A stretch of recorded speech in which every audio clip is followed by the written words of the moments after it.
presidente de El Salvador, Nayib Bukele, ha dicho hoy día que si él fuera un dictador, se hubiera tomado el gobierno completo. ¿Por qué? ¿Y después de qué?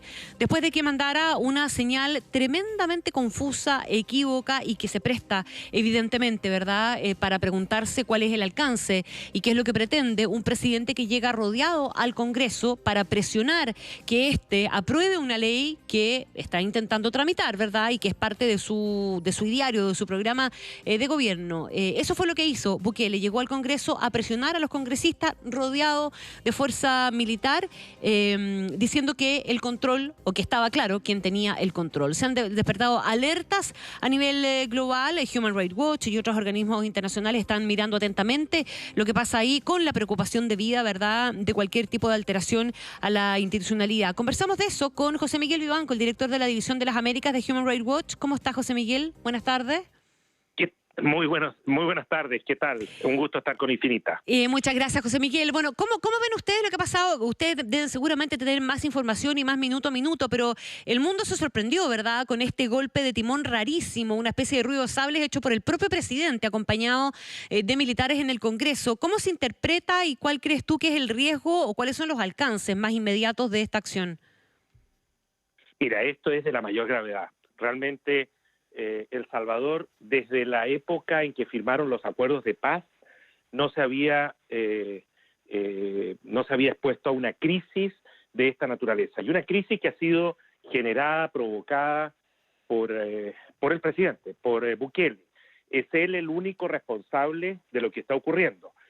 Todo arranca, como tú anunciaste en la introducción a esta entrevista, porque el presidente quiere conseguir el aval del Congreso para lograr un préstamo que le está solicitando a un Banco de Desarrollo Centroamericano, y el aval, y el Congreso le pide más detalles para cuál es el propósito de ese crédito, cómo se van a utilizar las platas, es decir, labores que son propias de cualquier Congreso. Claro. O sea, el Congreso no es simplemente un cajero automático donde uno va y compromete las arcas fiscales cuando así lo estima necesario. El Congreso se ha tomado el tiempo, obviamente que hay divisiones partidistas, que la oposición está tratando de boicotear, pero es que esto no nos puede sorprender. Eso es propio del juego democrático, de cualquiera de nuestros, y eso ocurre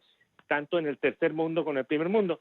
Bueno, el presidente decidió, para resolver esta disputa, primero obligar a los congresos a presentarse de manera extraordinaria a una sesión, que era ayer domingo.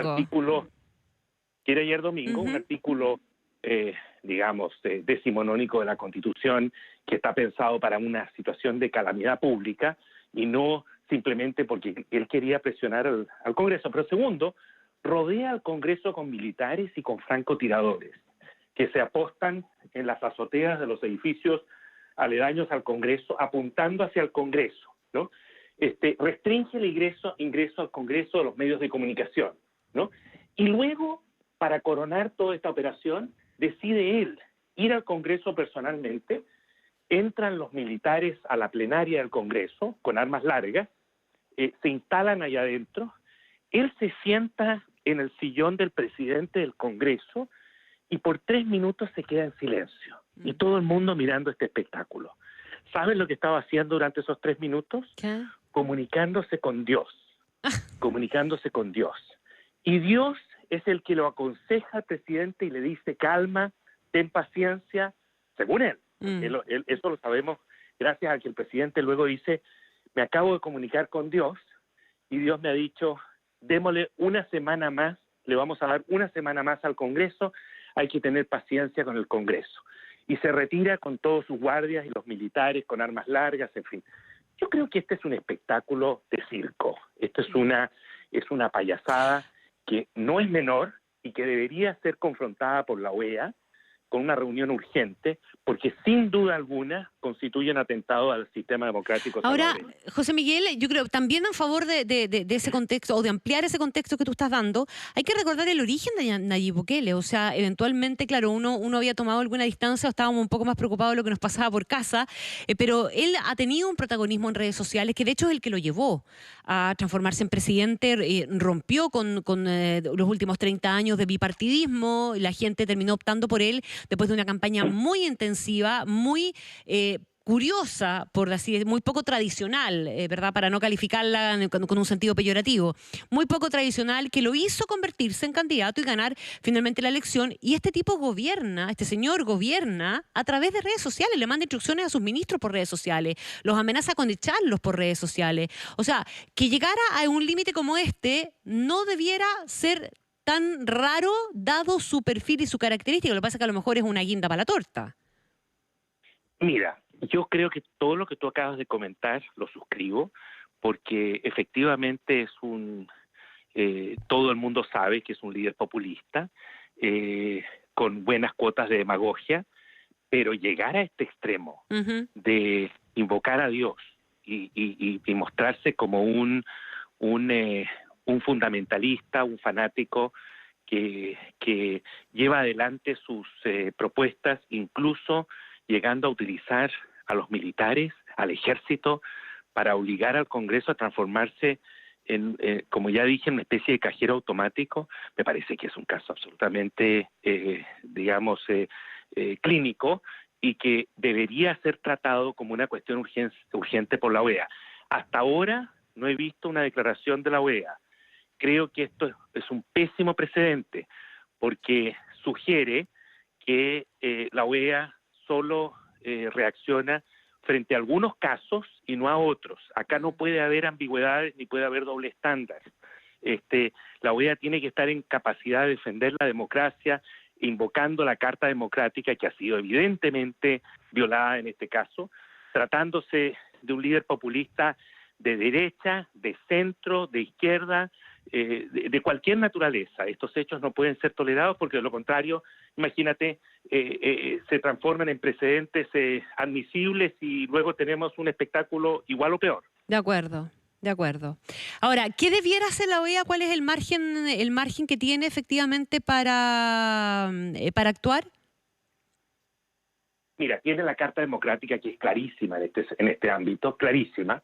O sea, que hay una ruptura del orden constitucional evidente, y lo que debe hacer es llamar a una reunión urgente del Consejo Permanente, que no son los cancilleres, son los embajadores que están situados en Washington precisamente para este tipo de tareas, realizar una sesión, escuchar las explicaciones que pueda tener el gobierno de El Salvador, pero también escuchar a otros países que puedan expresar sus preocupaciones. El propio secretario general debería tomar el liderazgo de esta materia. Yo creo que no lo está haciendo porque está en campaña, porque está pendiente de su reelección, y eso creo que lamentablemente es lo que explica el silencio de Almagro en este caso. Ya, vamos a quedar atentos. Un minuto más, José Miguel, para preguntarte y traerte por un instante a Chile. Yo sé que estás con muy poco tiempo, pero a nosotros nos quedan un par de minutos también.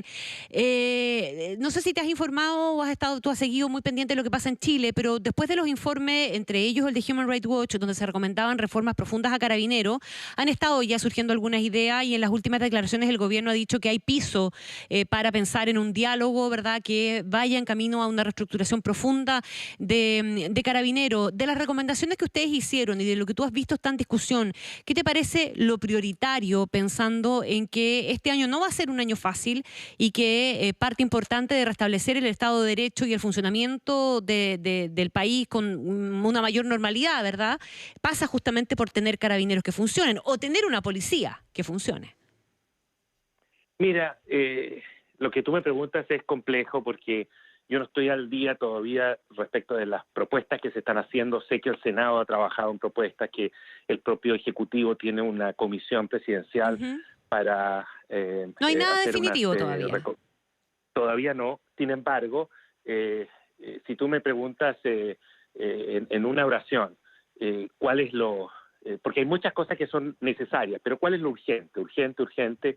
es que Carabineros empiece a actuar con unos mecanismos de control eficaces, internos y externos, con plena transparencia, y se ajuste a reglas profesionales de operativos, en sus operativos, y que cuando se cometen abusos, como se han cometido y muchos, esos sean debida y rápidamente aclarados y sancionados al personal de Carabineros que están involucrados en eso. Pero esto no es fácil hacerlo, no es tan suena sencillo en un comentario de esta naturaleza, porque el problema que aqueja a Carabineros realmente muy profundo, y ahí hay una cultura que se ha instalado lamentablemente de abusos y de encubrimiento de esos abusos.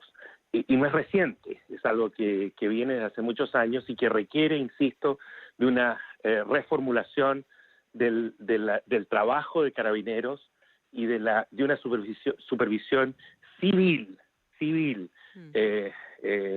no por cuenta propia, civil de Carabineros por parte del gobierno que esté de turno, digamos, el gobierno que tenga la autoridad, para así también asumir la responsabilidad respecto de las actuaciones de Carabineros.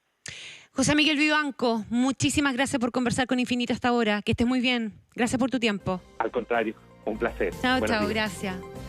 Una de